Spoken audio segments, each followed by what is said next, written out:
رب المشرقین ورب المغربین ولی الدارین امام القبلتین جد الحسن والحسین ابی القاسم محمد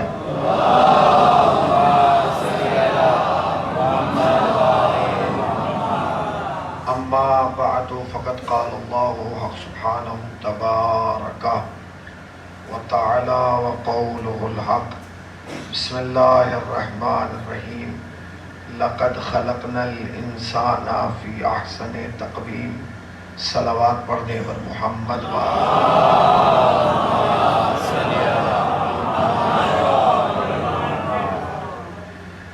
حاضرین فرش عزا اور صاحبان ولا انتہائی واجب احترام قبلہ و کعبہ، ایک مرحومہ کے ایصال ثواب کے لیے مجلس عزا بعنوان مجلس چیلم برپا کی گئی ہے۔ اب آپ مجھ سے پہلے قبلہ و کعبہ کی مکمل اور مدلل تقریر سماعت فرما چکے ہیں، ان کے بعد کوئی گنجائش تو باقی نہیں ہے۔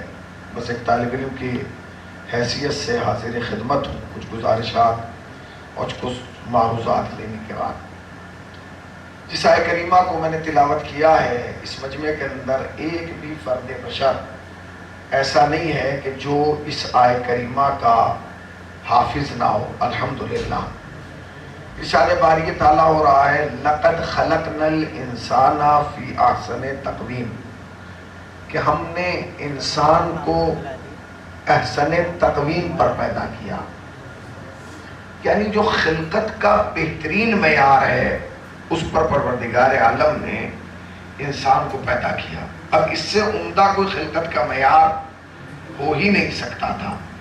حسن، حسین، احسن، یعنی منزل کمال پر لے جا کر انسان کو پیدا کیا، اور پھر متوجہ کیا کہ ہم نے انسان کو کمتر نہیں بنایا، پست نہیں بنایا، بلکہ اس کی خلقت ہی بلندی پر کی۔ اب یہ پروردگار عالم نے سورج کو بنایا، چاند کو بنایا، ستاروں کو بنایا، دریاؤں کو بنایا، مگر یہ نہیں کہا کہ ہم نے اس معیار پر لے جا کر بنایا۔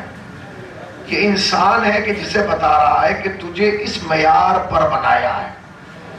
نہیں پہنچے آپ؟ یہ انسان ہے جسے بتا رہا ہے کہ تجھے اس معیار پر بنایا ہے، تاکہ ہمیشہ جب بھی وہ کوئی کام کرے تو اپنی خلقت کو نظروں میں رکھے۔ اب جو بھی زندگی میں کام کرنا ہے اسی معیار کے اعتبار سے کرے، کوئی کام ایسا نہ کرے جو اسے پستیوں میں لے جائے، اس لیے کہ پروردگار عالم نے تو تجھے بلندیوں پر پیدا کیا ہے۔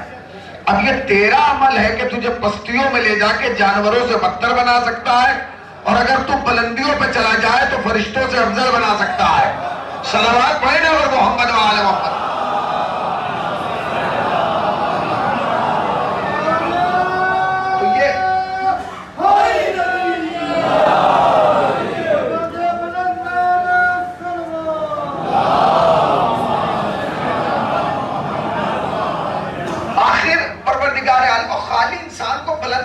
ایسے نے تقویم پر بنایا نہیں، اس کا خیال نہیں رکھا۔ اتنا خیال رکھا کہ اسے جب بنا لیا تو اس کے سر پہ لقد کرمنا بنی آدمہ کا تاج رکھا، اس کی کمر میں حسن تقویم کا پٹکا باندھا، اس کے قدموں میں اشرف المخلوقات کی نالین پہنائی، تاکہ اس کے قد و قامت کے برابر دنیا میں کوئی اور نظر ہی نہ آئے، اور پھر اس پر ناز کیا کہ میں نے انسان کو پیدا کیا۔ کئی غور کیا، میں نے انسان کو پیدا کیا۔ پوری کائنات کس نے پیدا کی؟ اللہ نے۔ زمین کو بنا کے ناز نہیں کیا، آسمان کو بنا کے فخر نہیں کیا، سورج کو روشن کر کے ناز نہیں کیا، چاند کو تباہ کے ناز نہیں کیا، ستاروں کے قندیلیں روشن کی مگر ناز نہیں کیا، دریاؤں میں روانی عطا کی مگر ناز نہیں کیا، مگر جب انسان کو پیدا کیا تو ناز کیا، فخر کیا۔ کیوں؟ کیونکہ وہ جانتا تھا کہ سورج تو میں نے بنایا، مگر اگر انسان اپنی منزل کمال پہ پہنچ جائے تو انگلی کے اشارے سے ڈوبا ہوا سورج پلٹا سکتا ہے۔ انسان منزل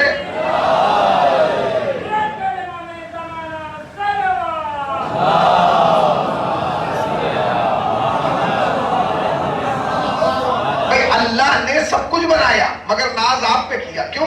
کیونکہ وہ جانتا تھا کہ میں نے سورج تو بنایا ہے، مگر اگر انسان اپنی منزل کمال پر پہنچ جائے تو ڈوبے ہوئے سورج کو انگلی سے پلٹا سکتا ہے۔ چاند تو میں نے بنایا ہے، مگر اگر انسان اپنی منزل کمال پر پہنچ جائے تو انگلی کے اشارے سے چاند کے 2 ٹکڑے کر سکتا ہے۔ ستاروں کی قندیلیں تو میں نے روشن کی ہیں، مگر اگر انسان اپنی منزل کمال پہنچ جائے تو اسے اپنے دروازے پہ بلا سکتا ہے۔ درختوں کو ہریالی تو میں نے عطا کی ہے، مگر اگر انسان چاہے تو اشارے سے بلا سکتا ہے۔ دریاؤں میں روانی تو میں نے عطا کی ہے، مگر اگر انسان اپنی منزل کمال پہ پہنچ جائے تو بہتے دریا پہ آ کے مصلی بچھا سکتا ہے۔ صلوات پڑھے پر محمد وار۔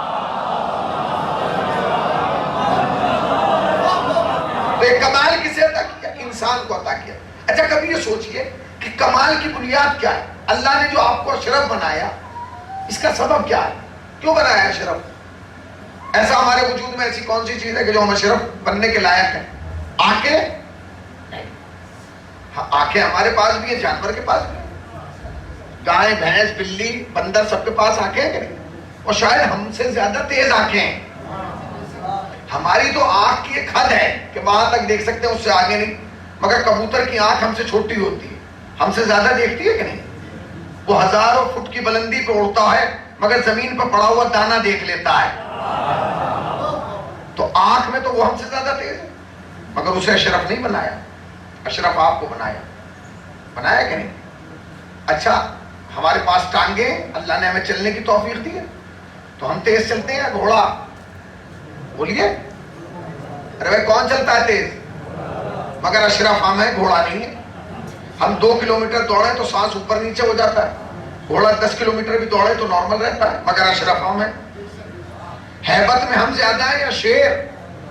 1000 آدمی آ جائیں آپ پہ فرق نہیں پڑے گا، مگر اگر آپ کو پتہ چل جائے کہ گاؤں کے باہر ایک شیر گھومتا ہوا مل گیا تو ہر آدمی سوچے گا نکلے کس راستے سے۔ تو ہیبت میں بھی وہ زیادہ ہے، رفتار میں وہ زیادہ ہے، دیکھنے میں وہ زیادہ۔ اچھا سننے میں ہم زیادہ ہیں یا جانور؟ ہم تو کانوں سے اتنا نہیں سنتے جتنا جانور بغیر کانوں کے سن لیتا ہے۔ سانپ کے پاس کان نہیں ہے مگر قدموں کی چاہت کو سنتا ہے کہ نہیں؟ چونکہ انسان کو اللہ نے کان تو دیے مگر یہ سننے میں بڑا ڈھیٹا ہے، یہ اپنے مطلب کا سنتا ہے، جو اس کے مطلب کا ہوتا ہے وہ سنتا ہے، آخری آدمی تک پوری توجہ۔ انسان سننے میں اتنا پکا ہے کہ یہ اپنے مطلب کا سنتا ہے، اپنی مرضی کا، جو اس کے مزاج کا ہوتا ہے وہ سنتا ہے۔ اب میں جملہ کہوں اگر آپ جاگ رہے ہیں، اگر یہ سننے پہ آ جائے تو کان کی بات سن لے، نہ سننے پہ آئے تو میدان کی بات نہ سنے۔ صلوات پڑھے نا محمد وہاں۔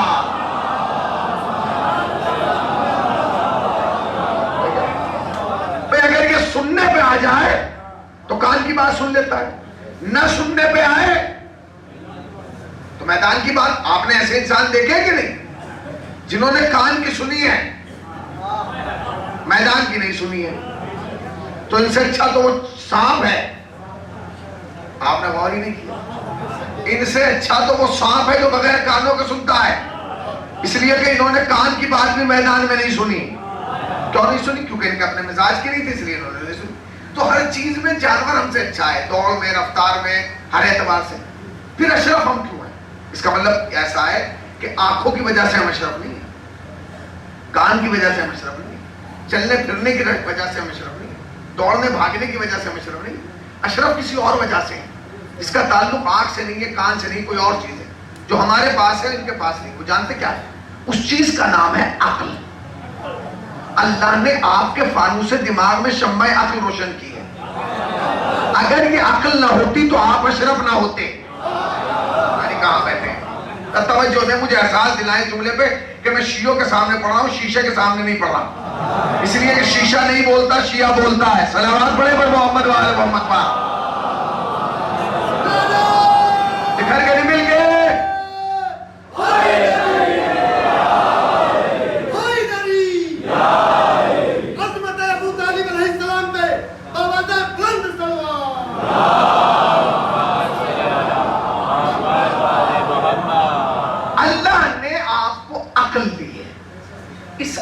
کی وجہ سے آپ بلند ہیں، ورنہ اور کوئی چیز نہیں ہے آپ کے پاس۔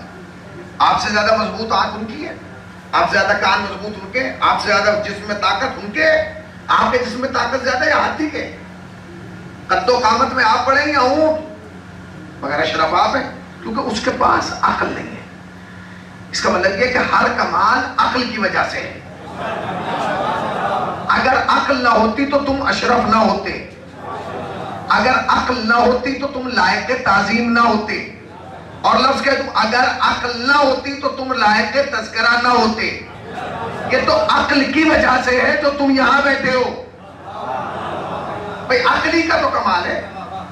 ایک آدمی کے پاس سب کچھ ہے اور عقل نہ ہو، بولیے، سب کچھ ہے اس کے پاس، آنکھیں بھی ہیں، کان بھی ہیں، سب کچھ ہے، عقل نہ ہو، حالات کیا ہوں گے اس کے؟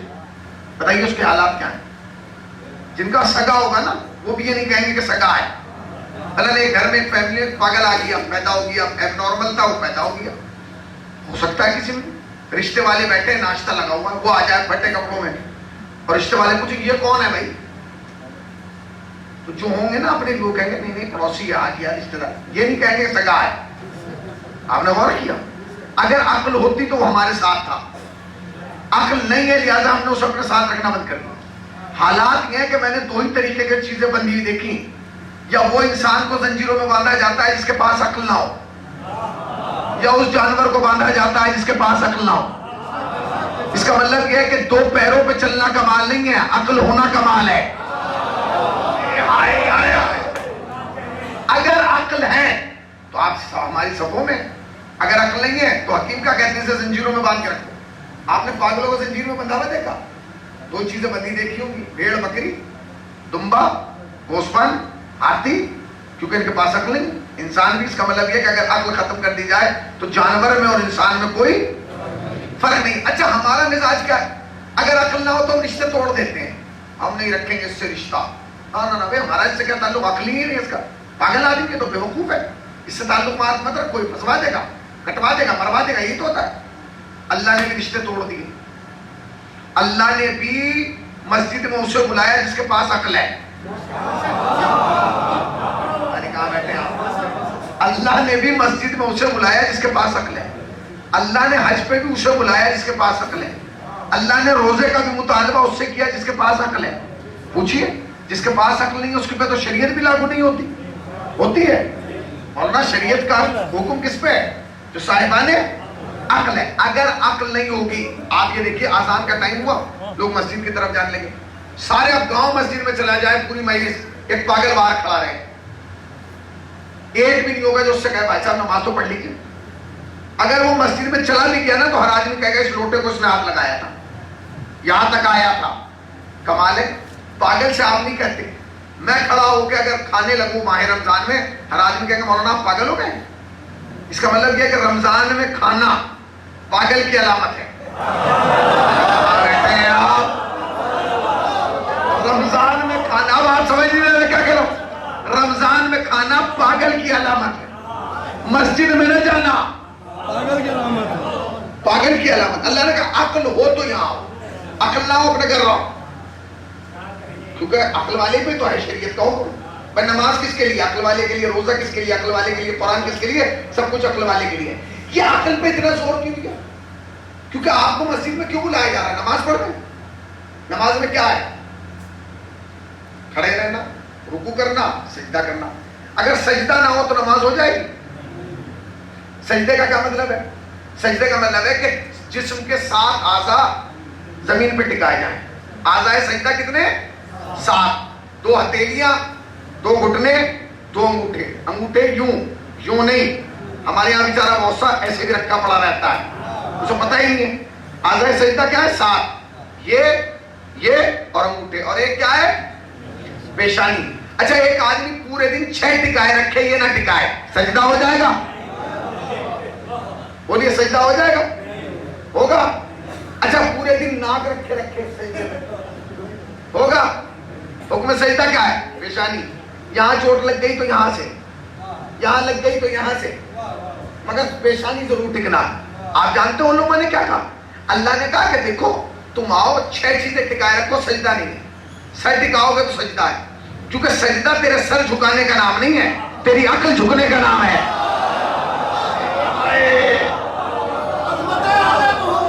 عقل کے جھکانے کا نام سجدہ۔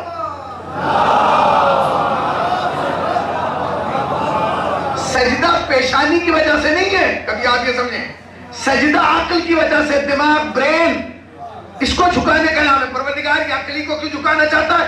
کہہ رہے پوری دنیا کا نظام اسی تو چل رہا ہے، تو مولوی اسی کی وجہ سے تو ہے، تو ڈاکٹر اسی کی وجہ سے تو ہے، تو پروفیسر اسی کی وجہ سے ہے، تو بلڈر اسی کی وجہ سے تو ہے، تو انجینئر اسی کی وجہ سے تو ہے، تو شاعر اسی کی وجہ سے تو ہے، تو ناظم، سب کچھ اسی کی وجہ سے تو ہے۔ تکبر کہاں ہے؟ عقل میں۔ غرور کہاں ہے؟ عقل میں۔ گھمنڈ کہاں ہے؟ عقل میں۔ انانیت کہاں ہے؟ عقل میں۔ اللہ یہ چاہتا ہے یہ سب اس کی بارگاہ میں رکھے گا۔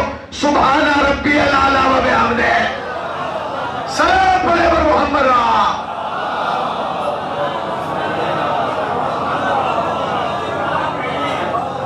سجدہ پیشانی جھکانے کا نام نہیں ہے، عقل جھکانے کا نام ہے۔ اللہ نے مسجد میں عقل والے کو بلایا ہے، بے عقلے کو تو بلائے نہیں۔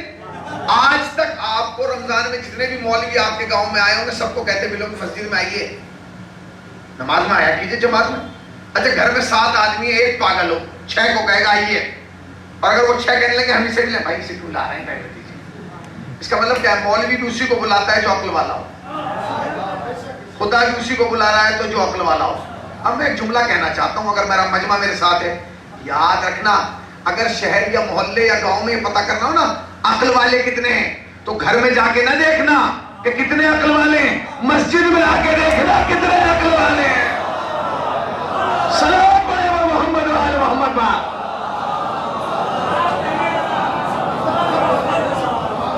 محلہ نہیں بتائے گا کہ کتنے عقل والے ہیں، مسجد بتائے گی کہ کتنے عقل والے ہیں، مصلی بتائیں گے کتنے عقل والے ہیں۔ جو سجدے میں ہے وہ عقل والا ہے، جو باہر گھوم رہا ہے وہ بے عقلا ہے، اس سے سب رشتہ توڑ دیتے ہیں۔ سمجھ رہے ہیں نا میں جو کہہ رہا ہوں؟ آپ سمجھ رہے ہیں نا؟ جو بے عقلا ہے اس سے سب رشتے توڑ دیتے ہیں۔ اس لیے یہ نہ پوچھا کرو جب رشتہ کرنے جاؤ کہ لڑکا ڈاکٹر ہے یا انجینئر، پروفیسر ہے یا ماسٹر، کلیکٹر ہے یا انسپیکٹر، یہ پوچھا کرو نماز پڑھتا ہے کہ نہیں، اس لیے کہ نماز پڑھنا بتائے گا کہ عقل والا ہے کہ نہیں ہے۔ صلوات پڑھے اور محمد و آل محمد با۔ اللہ نے عقل والے کو بلایا۔ اچھا کیوں عقل پہ اتنا زور کیوں؟ بھائی عقلی پہ تو پورا سماج ٹکا ہے، سنتے رہیے۔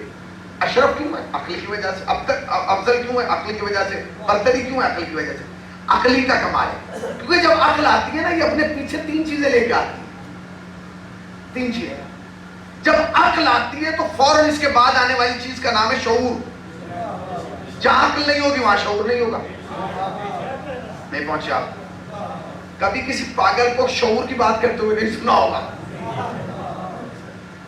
سنا گا؟ وہ کہتے ہیں کہ عقلی میں تو شعور کا تعلق نہیں۔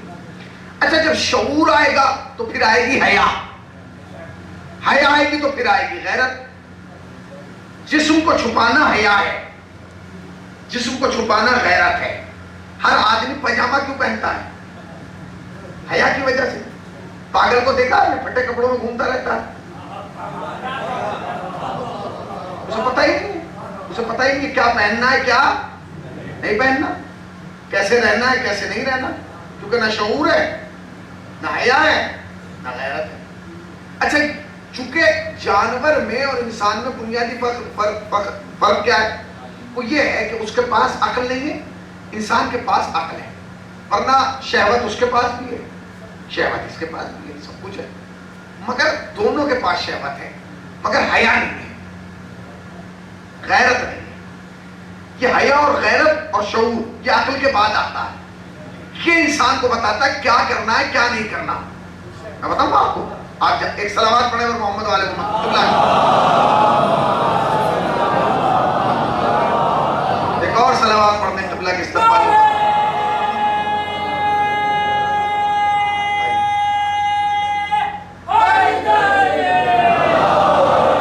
ایک اور صلوات پڑھیں اور محمد والے۔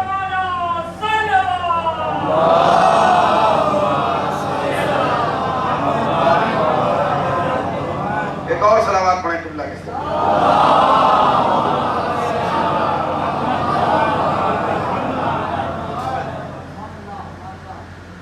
تو عقل، شعور، حیا اور غیرت، جہاں عقل اور شعور ہو گیا نا، جہاں عقل ہوگی وہاں شعور ہوگا، وہیں غیرت ہوگی وہیں حیا ہوگی. اسی سے پورے معاشرے کا نظام چلتا ہے. جانتے ہیں یہ جو غیرت ہے اس کا تعلق عقل سے ہے. عقل نہیں ہوگی تو غیرت بھی نہیں ہوگی. توجہ فرمائیے گا. جانور کے پاس عقل نہیں ہے، شہوت ہے، انسان کے پاس. مگر فرق کیا ہے؟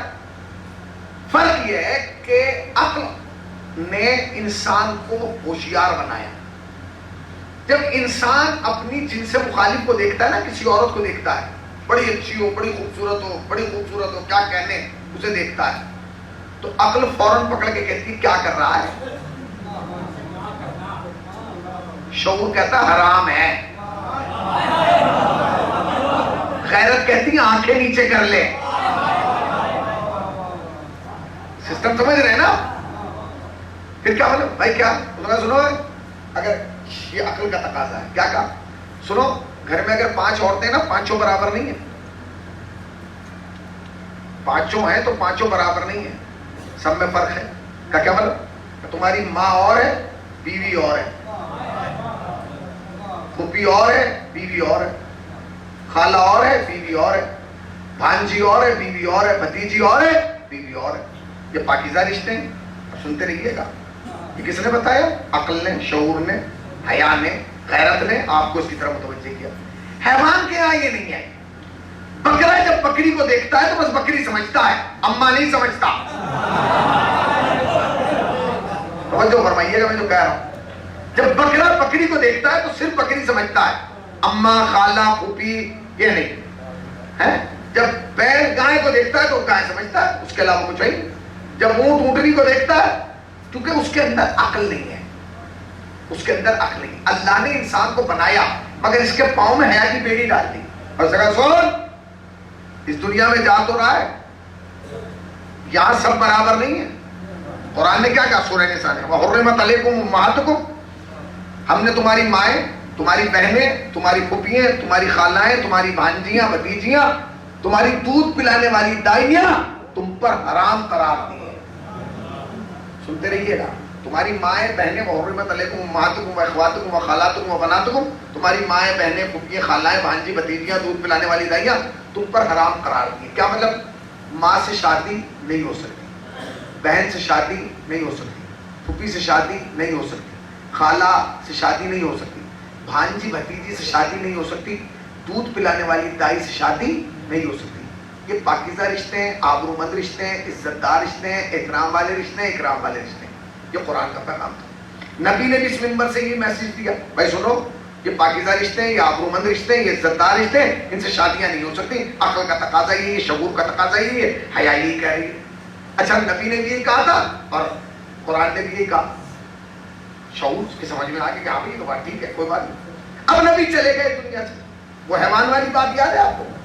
حیوان کیا کوئی ماں بہن کیونکہ خالہ نہیں ہوتی. اب نبی اس دنیا سے چلے گئے یہ بتا کے کہ یہ پاکیزہ رشتے ہیں، یہ آبرومند رشتے ہیں، یہ عزت دار رشتے ہیں. اب جب نبی اس دنیا سے چلے گئے تو نبی کے جاننے کے 50 سال کے بعد یزید جیسا شخص اس منبر پر آیا اور اس نے کچھ نعرے بلند کیے. وہ نعرے سن لیجیے. اس نے پہلے نعرے لگایا کوئی دین وین نہیں آیا، کوئی جبرائیل نہیں آیا، کوئی وحی نہیں آئی، کوئی رسول نہیں آیا.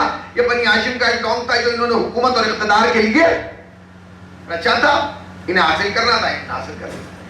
اگر وہ یہیں تک رکتا تو آج صرف مسلمان حسین کا تابوت اٹھاتے، صرف مسلمان حسین کے دروازے میں جھکتے، کیونکہ یہاں تک تعلق دین بچانے کا تھا. مگر یزید یہاں نہیں رکا. یزید اس سے آگے بڑھا.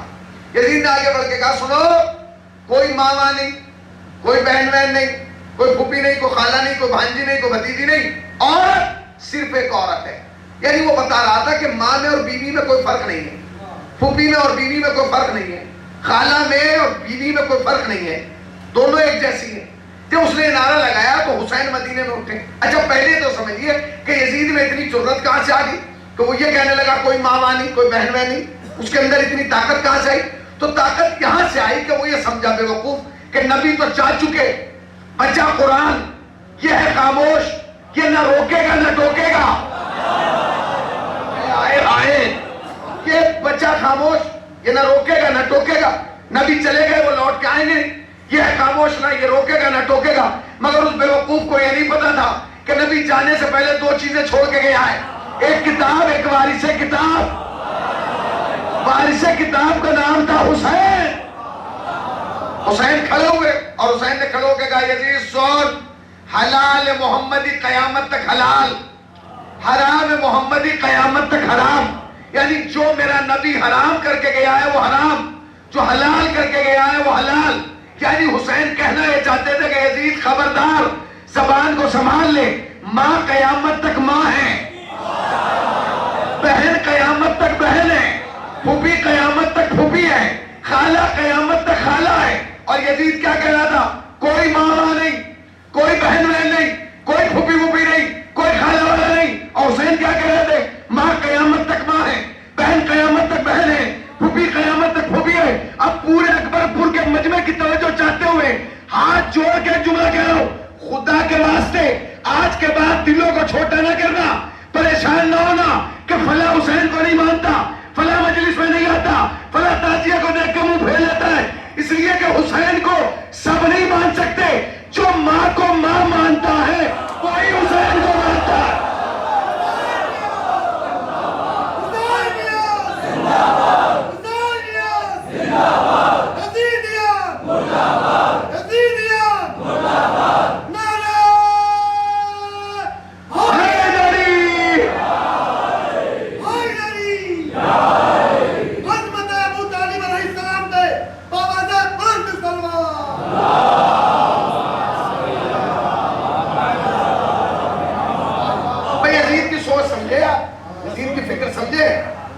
یزید کو سمجھے یزید کیا ہے؟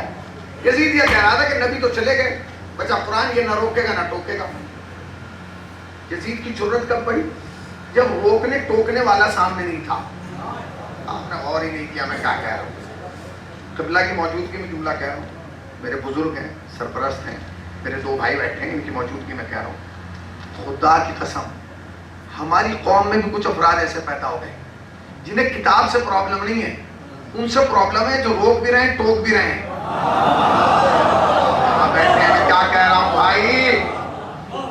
جو لوگ مراجع کی مخالفت کر رہے ہیں ان کا کوئی ذاتی جھگڑا نہیں ہے، ان کا وہی جھگڑا ہے جو یزید کا تھا.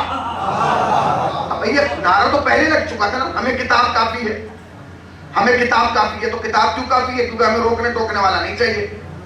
اب کیا سمجھ رہے ہیں آپ؟ یہ سمجھ رہے ہیں کہ تمام 11 اماموں کی جو زندگی ہے اس میں مخالفت کس نے کی ہے؟ مسلمانوں ہی نے تو کی ہے.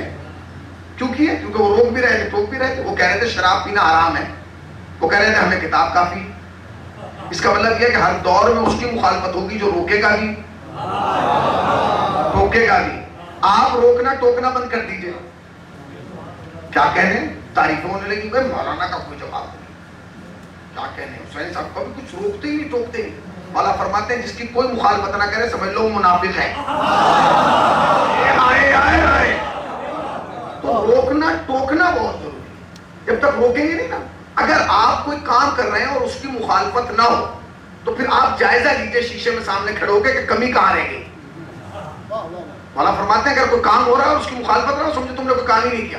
اگر کام کے بعد مخالفت ہو تمہارا سمجھو کہ تم صحیح راستے کی طرف جا رہے ہو. اس لیے کہ مخالفت بتا رہی ہے کہ تو کامیابی کی طرف جا رہا ہے. رکشہ میں چلتے ہوئے پھر کوئی نہیں پوچھتا یہ رکشہ میں کیوں چل رہا ہے. جیسے ہی مرسیڈیز سے اترے گا فوراً پوچھے گا یہ گاڑی کہاں سے لے آیا ہے کہ نہیں. اب میں آپ کو ایک مثال دینا چاہتا ہوں تاکہ آپ اور متوجہ ہو جائیں. دیکھیے سمجھیے کہ لوگ عزاداری کے دشمن کیوں ہیں، لوگ تعزیت داری کے دشمن کیوں ہیں، لوگ مرجیت کے دشمن کیوں ہیں، لوگ علماء کے دشمن کیوں ہیں، لوگ کیوں دشمن ہیں اس نظام ولایت کے. جانتے ہیں کیوں دشمن ہیں؟ ایک ہمارے یہاں شیعوں کے بہت بڑے محقق گزرے اور بڑا نام تھا ان کا، سوریا میں ان کی قبر بھی ہے، ڈاکٹر علی شریعتی. بڑا نام علی شریعتی، بہت بڑا محقق فلسفی گزرا ہے. وہ کہتے ہیں جس گلی میں رہتا تھا اس گلی میں جو میرا پڑوسی تھا اس نے مرغا پال رکھا. کیا پال رکھا تھا؟ زور سے بولیے. آپ مرغئی کی طرف جا رہے ہیں ہم سب، مجلس ختم ہونے کے بعد مرغئی کی طرف جائیں. تو کیا مرغا پال رکھا تھا. اچھا مرغا صبح صبح اذان دیتا تھا. ڈاکٹر علی شریعتی کہتے ہیں بس اب یہ تھا کہ کبھی مرغا پہلے اذان دے دیتا تھا، کبھی مولوی صاحب پہلے اذان دیتے. یعنی مرغے کا اور مولوی صاحب کا مقابلہ چل رہا تھا. کبھی وہ آگے کبھی مولوی صاحب آگے. مرغے کا اور مولوی صاحب کا رابطہ بھی ہے. جہاں مولوی صاحب پہنچتے ہیں مرغا پہلے پہنچ جاتا ہے. بس فرق اتنا ہے مولوی صاحب منبر پہ نظر آتا ہے، مرغا ڈونگے میں نظر آتا ہے، مگر نظر دونوں کہہ رہے دونوں ساتھ ساتھ. انہوں نے کہا پھر کہنے لگے کہ وہ آزان دیتا تھا. ایک دن مرغے نے آزان نہیں دی. ڈاکٹر علی شریعتی کو بڑا تعجب ہوا کہ یار آج مرغے نے آزان نہیں دی بھائی. سمجھے سو رہا ہو, آنکھ نہیں کھلی. اگلے دن پھر مرغے نے آزان نہیں دی. کہنے لگے بیمار ہوگا اس لیے آزان نہیں. مرغا آزان ہی نہیں دے رہا. کئی دن ہو گئے مرغے نے آزان نہیں. ایک ہفتہ ہو گیا مرغا آزان نہیں دے رہا. ڈاکٹر علی شریعتی نے دروازہ کھولا, بغل والے کے یہاں پہنچے, دروازہ کھٹکھٹایا. اس نے کہا ڈاکٹر صاحب آپ, بڑا نام ہے ڈاکٹر علی شریعتی, ڈاکٹر صاحب آپ کام ہے, کیسے آنے ڈاکٹر صاحب؟ کہنے لگے 3 دن 4 دن سے آپ کو مرغے نے آزان نہیں دی. اس نے کہا آپ آزان نہیں دے گا. کہنے لگا کیوں, کہاں گیا ہو؟ کہنے لگا وہ تو کیا مطلب, تو ہم نے ذبح کر کے کھوا لیا, کاٹ لیا. یار یہ تمہیں کیا کرنا, تمہیں مرغا کھانا تھا 150 روپے کا باہر سے لا کے کھا لیتے, یہ تم نے یہ کیوں کاٹ دیا؟ یہ پلاوا, تمہیں پتہ نہیں شریعت کا حکم کیا ہے, مکروہ ہے. کہا دوسرا کوئی بات نہیں حضور, ہم نے شوق میں نہیں کاٹا, مرغا تو ہم روز باہر سے لا کے کھا رہے ہیں, پھر اس سے کیوں کاٹا؟ کہنے لگا آپ کو تو اس کی آزان بہت اچھی لگتی تھی, آپ کو مزہ آتا تھا کیونکہ آپ کو سویرے اٹھنے کی عادت ہے, آپ کو اچھا لگتا تھا کہ مرغا آزان دے رہا. یہ آدھا محلہ پریشان تھا. یہ روز آ کے ہم سے کہتے تھے بھی اپنے مرغے کو سنبھالے, صبح چیخنے لگتا ہے, ہماری نیندیں خراب کر دیتا ہے, ہمیں جگا دیتا ہے, ہمیں اٹھا دیتا ہے. نہیں پہنچے ابھی, ایسے نہیں, جب تک ایک حسینی تک حسینی کی بات نہیں پہنچے گی میں آگے نہیں بڑھوں گا.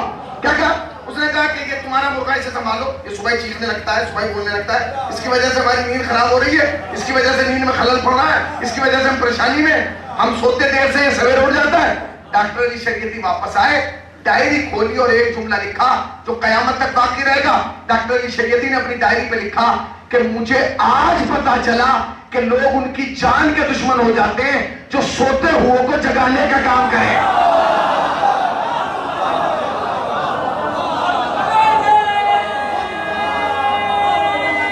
دکھا کے نہیں مل گئے.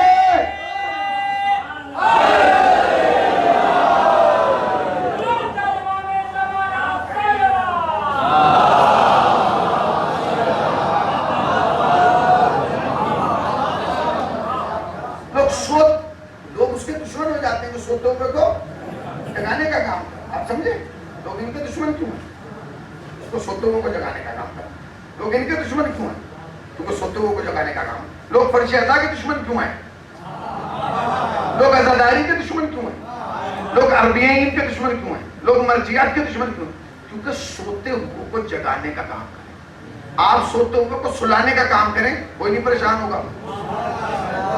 جب سوتے ہوئے کو جگانے کا کام کریں گے نا, یاد رکھیے گا. کبھی کبھی کیا ہوتا ہے, کبھی کبھی بہت سارے لوگ آ کے کہتے ہیں قبلہ آپ نے فلاں کو جواب نہیں دیا. ہمیشہ جواب نہیں دیا جاتا, کبھی کبھی خاموشی جواب ہوتی ہے. ہوتا ہے جواب نہیں, جواب کیوں دے, جواب دینا کوئی ضروری ہے. جواب دے. میرے ساتھ ایک لڑکا رہتا ہے, وہ ہمیشہ مجھ سے کہتا ہے آپ جواب نہیں دیتے, کیوں جواب دیں؟ آپ چلیے گاڑی پہ, میں اپنی ننیال جا رہا تھا, وہ میری بغل میں بیٹھا, رات کا ٹائم آپ کے ساتھ بھی اکثر ہوتا ہوگا. جیسے گاڑی گاؤں میں گھسی ہماری ننیال میں قوال میں, تو کتے نے بھونکنا شروع کیا. اب کتا بھونک رہا, وہ میری طرف دیکھ رہا. میں نے کہا جواب دے دے اسے. پتہ نہیں کہاں رہتے ہیں آپ, جواب دے اسے. کہنے لگا بھائی اسے کیسے جواب دوں؟ میں نے کہا جواب دے اسے, تو مجھ سے پوچھتا ہے جواب کیوں نہیں دے رہا؟ میں نے کہا دیکھ تو اس کی شکل. کہنے اس کا شکل ٹیڑھی ہے, اس کے پاؤں بھی مڑے ہوئے ہیں, اس کے ہاتھ بھی مڑے ہوئے ہیں. تو میں نے کہا جواب دے دے, جواب دے. تو کہنے لگا یہ تو بھونک رہا بڑی طاقت سے. میں نے کہا ابھی دیکھ. میں نے ڈرائیور سے کہا بریک مار. جتنی سپیڈ سے وہ بھونک رہا تھا, جیسے ہی بریک لگے پیچھے ہٹ گیا. اس کا مطلب یہ ہے کہ جو بھونکتے ہیں وہ مقابلے کی طاقت نہیں رکھتے. جو خالی بھونکتے ہیں وہ مقابلے کی طاقت ہے. جو ہی آپ ان کے مقابلے کے لیے رکے, کھڑکی کھولنے سے پہلے وہ فراری اختیار کرتے ہیں, کیونکہ یہ مزاج کتے کا ہے. کتوں کو کوئی جواب نہیں دیتا. جو شریف ہوتا ہے وہ جانتا ہے اگر آپ پیدل چلتے ہیں تو یہ نہ بھونکتا, یہ گاڑی دیکھ کے بھونک رہا ہے. اگر وہ بھی گاڑی میں ہوتا, آپ نے دیکھا کبھی کبھی لوگ گاڑیوں میں چلتے ہیں تو کتے کو بٹھا لیتے ہیں. جو گاڑی والا کتا ہے وہ کوئی بھی نہیں بھونکتا, کیونکہ وہ خود گاڑی میں ہوتا ہے.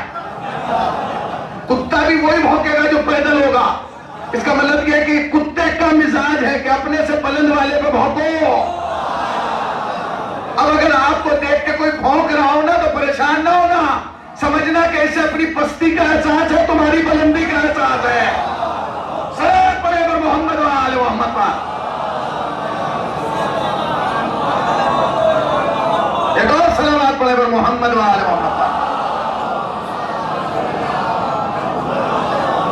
اب مشکل تو یہ ہے مولانا صاحب کہ جب شریعت کا معاملہ آتا ہے، دین کا معاملہ آتا ہے، تو وہ بھی ٹانگ اڑاتے ہیں جن کی اپنی ٹانگیں نہیں ہیں، جو مصنوعی ٹانگوں پہ چل رہے ہیں وہ بھی ٹانگ اڑا رہے ہیں، وہ بھی چاہتے ہیں شریعت ان کی ٹانگوں پہ چلے جو خود اپنی ٹانگوں پہ نہیں چل پا رہے۔ شریعت ہے، یہ دین ہے، جو علماء ہیں جنہوں نے اپنی زندگیاں وقف کر دی آل محمد کے دروازے پہ۔ تو یزید کیا چاہ رہا تھا؟ یزید کہہ رہا کوئی ماں نہیں، کوئی بہن نہیں، کوئی پھوپھی نہیں، کوئی خالہ نہیں، عورت صرف ایک عورت۔ اب آپ سمجھیں یعنی یزید کی سوچ کیا تھی؟ یزید کی سوچ وہی تھی جو ایک جانور کی ہے۔ یزید وہی سوچ رہا تھا جو ایک بکرا سوچتا ہے، جو کتا سوچتا ہے، جو گدھا سوچتا ہے، یزید وہی سوچ رہا تھا۔ حسین نے کربلا میں خط کھینچا، کہنے لگے ادھر سب جانور ہیں، ادھر سب انسان ہیں۔ اب یاد رکھنا کربلا کو جب دیکھو گے نہیں، اور بھائی ہندو جا رہے ہیں، کرسچن جا رہے ہیں، عیسائی جا رہے ہیں، مولانا پوری وہ لے کے جا رہے ہیں کہ نہیں عیسائی اربعین پہ کربلا جا رہے ہیں، ان کا حسین سے کیا تعلق؟ وہ تو شیعہ گھر میں پیدا نہیں ہوئے، وہ تو اس کی ماں تو عزادار نہیں تھی، اس نے تو بچپن سے پرچہ نہیں دیکھا، پھر کیوں جا رہا ہے؟ وہ اس لیے جا رہا ہے کیونکہ وہ ماں کو ماں مانتا ہے، وہ بہن کو بہن مان رہا ہے، وہ پھوپھی کو پھوپھی مان رہا ہے، وہ خالہ کو خالہ مان رہا ہے۔ اور یزید کیا کہہ رہا تھا؟ کوئی کچھ نہیں، ختم، سارے رشتے یزید نے پامال کر دیے۔ سب سے زیادہ جس صرف کو ظلم کیا وہ عورت ذات، وہ کہہ رہا تھا پھوپھی میں اور بیوی میں کوئی فرق نہیں، کیونکہ اچھا یہ سب تہذیب کون سکھاتا ہے؟ بچے کو یہ تہذیب باپ سکھاتا ہے، بچہ ماں کے پیٹ سے سیکھ کے نہیں آتا، بچے کو باپ بتاتا ہے بیٹے یہ تمہاری پھوپھی ہے، یہ تمہاری امی ہے، یہ دادی ہے، یہ خالہ ہے۔ اس کا مطلب یہ ہے کہ اگر کوئی بچہ کبھی پھوپھی کو پھوپھی نہ مانے تو سمجھ لو باپ نے بتایا ہی نہیں۔ یزید کا کردار بتا رہا ہے کہ باپ کیسا تھا، یزید کا کردار بتا رہا ہے کہ باپ کیسا تھا، کس مزاج کا تھا۔ اب آپ آگے بڑھیے، یزید نے کہا کوئی ماں مانی، یعنی یزید نے سب سے پہلے ماں کے کردار کا انکار کیا، پھوپھی کے کردار کا انکار کیا، خالہ کے کردار کا انکار کیا۔ اس نے کہا کہ عورت صرف ایک عورت ہے، یعنی جو رشتہ آپ بیوی سے رکھ سکتے ہیں وہ ماں اور بہن پھوپھی خالہ سے بھی رکھ سکتے ہیں، کوئی مشکل نہیں۔ اب میں آپ سے پوچھ رہا ہوں ایک سوال میرا آپ سے، بالکل آہستہ سے جواب دیجیے گا۔ اگر کوئی انسان سڑک پہ کھڑا ہو کے کسی کی ماں کو گالی دے، اپنی نہیں کسی کی بھی ماں کو گالی دے، آپ اسے کیا کہیں؟ بولیے کیا کہیں گے آپ؟ ارے شرما کے کیوں بول رہے ہیں، میں ممبر پہ اونچا سنتا ہوں، کیا پاگل کہیں گے نا؟ پھر بات نہیں آ گئی، عقل ہوتا تو ماں کو ماں کہتا۔ آئے آئے آئے، اگر ایک انسان کسی ماں کا کسی کی ماں کو گالیاں دے رہا ہے تو آپ کیا کہیں؟ پاگل ہے، احمق ہے، بدتمیز ہے، بد کردار ہے، بد زبان ہے، یہ سب کہے گا۔ اگلے دن آپ اسی چوراہے سے گزرے، وہ کھڑا ہو کے اپنی ماں کو گالی دے رہا ہو، اب آپ کیا کہیں گے؟ اب آپ کہیں گے اس سے بڑا تو احمق ہی کوئی نہیں، اس سے بڑا احمق کوئی نہیں۔ اس کا مطلب یہ کہ اگر کوئی اپنی بھی ماں کو گالی دے تو سماج کو بھی برداشت نہیں کرتا، ٹھیک ہے نا؟ اچھا چلیے ہم تو شیعہ سماج ہیں، شیعہ ہیں، سید ہیں، نقوی زیدی، ہم تو تھوڑا احتیاط سے کام لیتے ہیں، تو بھیا عورت کی توہین کرنے والا خبیث ہے، پلید ہے، ذلیل ہے، یہ کہیں گے نا؟ میں نے مولانا ہندو سماج سے پوچھا ابھی 2 ہفتے پہلے کہ بھئی اگر کوئی کسی عورت کا احترام نہ کرے تو اس کو کیا کریں؟ اس نے کہا دسہرے والے دن آنا۔ میں نے کہا چلو میں آ جاؤں گا۔ اچھا جس دن 8 ربیع الاول تھی اسی دن دسہرہ تھا، تو ہمارے یہاں تو سب پروگرام 4:30 بجے ختم ہو گیا، انہوں نے دسہرے میں مجھے 8 بجے پہنچا، میں چلا گیا۔ ہم میں جو پہنچو تو میدان میں ہزاروں لوگ کھڑے، اور بیچ میں بہت بڑے بڑے 3 پتلے بنائے، تو میں نے کہا یہ کون؟ کہیں گے یہ راون ہے، تو میں نے کہا اسے کیا کرو؟ کہیں گے جلائیں گے۔ میں نے کہا کیوں؟ کہا اس لیے کیونکہ اس نے اپنے زمانے کی ایک پاک خاتون کی عزت نہیں کی۔ بیٹھے میں کیا کہہ رہا ہوں، آپ پہنچے ہی نہیں، پھر سمجھ جائیے جو میں کہنا چاہتا ہوں، اگر آپ سمجھ گئے تو میں سمجھوں گا میری بات پہنچ گئی۔ میں نے کہا انہیں کیا کرو گے؟ کہا ان تینوں کو جلائیں گے۔ میں نے کہا کیوں؟ کہا جو راون ہے نا، راون یہ بچہ بیٹھا ہے، اس سے پوچھے گا راون کو کیوں جلایا جا رہا ہے؟ کہ اس نے سیتا پر جو ہمارے زمانے کی، اپنے زمانے کی پاک خاتون تھی، ایک اچھی خاتون تھی، ایک اچھے خاندان سے تعلق رکھتی تھی، اس پر ظلم کیا تھا، اس پر ظلم کیا تھا، آپ نے غور ہی نہیں کیا، آپ پہنچے ہی نہیں۔ اس کا مطلب یہ ہے کہ ہمارا ہندو سماج بھی یہ مانتا ہے کہ جو اپنے زمانے کی کسی پاک خاتون پر ظلم کرے اسے چوراہے پہ کھڑا کر کے آگ لگا دو۔ سلام محمد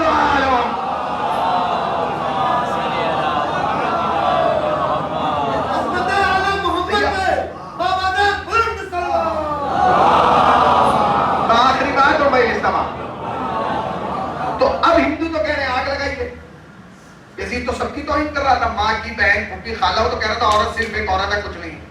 تو یزید کی سزا کیا ہونا چاہیے؟ آگ لگا دینا چاہیے، لعنت ہونا چاہیے، اسے بد کردار ماننا چاہیے، اسے بے دین ماننا چاہیے، اسے شریعت کا احترام نہ کرنے والا ماننا چاہیے کہ نہیں؟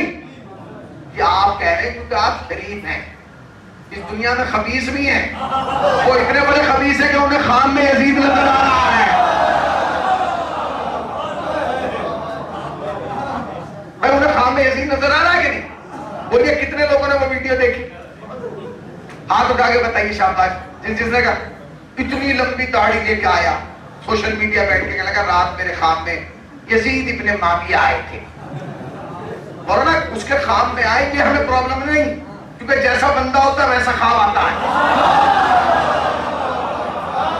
پرابلم یہ نہیں ہے کہ اس کے خواب میں آئے. بھائی یہ بلڈر بیٹھا ہے بندہ میرا بھائی، اسے بلڈنگ میں بنتی خواب میں نظر آتا، کوئی ڈاکٹر ہے اسے مریض آتا ہوا نظر آئے، کوئی بیچارہ جنت کا دیوانہ ہے اسے جنت نظر آئے، کوئی حور کا دیوانہ ہے اسے حور نظر آئے، مولوی صاحب ہے تو اسے مجلس نظر آئی. جیسا بندہ ویسا خواب میں نظر آتا. تجھے یزید نظر آ رہا ہے، تیرے خمیر اور ضمیر میں یزید تھا. کمال یہ نہیں ہے کہ یزید تیرے خواب میں نظر آ رہا. آخری آدمی تک پوری توجہ. کمال یہ نہیں ہے کہ یزید تیرے خواب میں نظر آ رہا. ہمیں یہ بتا کہ ایک پہچانا کیسے کہ یزید ہے. کیسے پہچانا؟ کیسے پہچان لیا تم نے کہ یزید ہے؟ کیوں بچہ صبح اٹھتا ہے امی دادا کی فاتحہ دلائیے گا، کیوں؟ رات دادا خواب میں آئے. ٹھیک ہے بیٹا. امی نانا کی فاتحہ دلائیے گا، کیونکہ نانا خواب میں آئے. بچہ اٹھ کے بتاتا ہے ننیال خواب میں آتی ہے یا ددیال. اور اگر کوئی ایسا بندہ آ جائے جسے نہیں پہچانتا، صبح اٹھ کے کہتا ہے کوئی شخصیت آئی تھی میں نہیں پہچان پائی. تم کنفرم ہو کے کہہ رہے ہو کہ یزید ہے، تو ہمیں پہلے یہ بتا کہ یہ تیرا ننیالی رشتہ دار ہے یا ددیالی؟ آئے میں لفظ کہہ رہا ہوں، آپ ہمیں کنفرم کر کے بتائیں کہ یہ آپ کا ننیالی رشتہ دار ہے یا ددیالی، کیونکہ اب تک ہم مطمئن نہیں ہو پائے کہ ہمیں تیری ننیال پہ لانے بھیجنا ہے یا ددیال پہ لانے بھیجنا ہے. اب تو ہم کنفرم نہیں کر پائے نا. ہم پریشان ہیں کہ ہم لعنت کس پہ بھیجیں، تیری ننیال پہ ددیال. اچھا یزید ابن معاویہ خواب میں آ گئے. اب یہ کر رہے ہیں یزید کی وکالت. ٹینڈر بھی انہوں نے اس کا پکڑا ہے جسے کوئی بخشوا نہیں سکتا. دنیا میں کوئی ایسی کرین ہی نہیں بنی جو یزید کے گرے ہوئے کردار کو اٹھا لے، اس لیے کہ جسے اہل بیت گرا دے اسے کوئی اٹھا نہیں سکتا، اور جسے اہل بیت اٹھا دے اسے کوئی گرا سکتا. اب یہ آ گئی ٹینڈر پاس کرانے. انہوں نے کہا یزید ابن معاویہ خواب میں نے ان سے پوچھا کیا آپ نے حسین رضی اللہ کو قتل کیا؟ نہیں.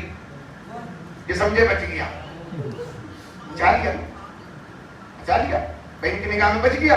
مگر پھر وہی بات ہمارے یہاں ایک مثال دی جاتی ہے ضرب المثل اردو میں، چور کی داڑھی میں، دور سے بولے چور کی داڑھی میں. یہ غلط ہو گیا یہاں چور کی داڑھی میں تنکا نہیں تھا، تنکوں میں داڑھی بچ گئی. اتنا بڑا ٹینڈر، اتنے بڑے ظالم کی وکالت. دیکھیے اب خدا کیسے ہی اپنے لفظوں سے اسے ذلیل کر رہا. کیا کہا اس نے؟ کیا آپ نے یزید؟ میں خواب میں جنت میں. خود کہا نا آپ کا یزید ابن معاویہ ہوں. کیا آپ نے حسین رضی اللہ کو قتل کیا؟ بالکل نہیں. آپ کہاں کریں گے؟ میں جنت میں ہوں. اگر وہ یہاں تک رہ کے چپ ہو جاتا تو بچ گیا تھا. اس نے اگلا جملہ خود بول دیا، اس وقت میں جنت میں ہوں، اللہ نے مجھے معاف کر دیا. میں یہی پکڑا گیا. اگر مجرم نہیں تھا تو معافی کہہ کے مانگ رہا ہے. سلامت پڑھے نا پر محمد وآل محمد بات. اگر مجرم نہیں ہے معافی کہہ. خدا کی قسم ہمیں افسوس ہو مسلمانوں پر کہ جو یزید کی وکالت کر رہے ہیں. میں اگر یزید کی وکالت کرو تو پھر پھنسے گا کون؟ یزید نواسے رسول بتاتے ہیں. یزید وہ ہے جس نے مسجد نبوی پہ حملہ کرایا. یزید وہ ہے جس نے 4000 خواتین کی حق حرمت کرائی. یزید وہ ہے جس نے مسجد نبوی میں گھوڑے بنوائے. یزید وہ ہے جس نے خانہ کعبہ کے غلاف میں آگ لگائی. حال کر رہے ہیں آپ اس کی وکالت کر رہے ہیں. میں ان مسلمانوں کو سلام کرتا ہوں جو اپنے کو حسینی ثابت کر رہے ہیں. خدا کی قسم میں سال عشرہ اولا میں جو تھا وہ احمد آباد میں تھا، تاج پور میں. آج جب عاشور کا جلوس نکلا مولانا تو تقریباً 128 یا 124 جو تھے وہ تھے تعزیے. 124 تعزیے. وہاں گورنمنٹ کی طرف سے ہر تعزیے کو ایک نمبر دیا جاتا ہے. ہر آدمی اپنے نمبر پہ تعزیہ لے کے آتا ہے، لائن سے چلتے ہیں. جس امام بارگاہ میں ہم پڑھ رہے ہیں تو اس کا 21 نمبر تعزیہ. ہاں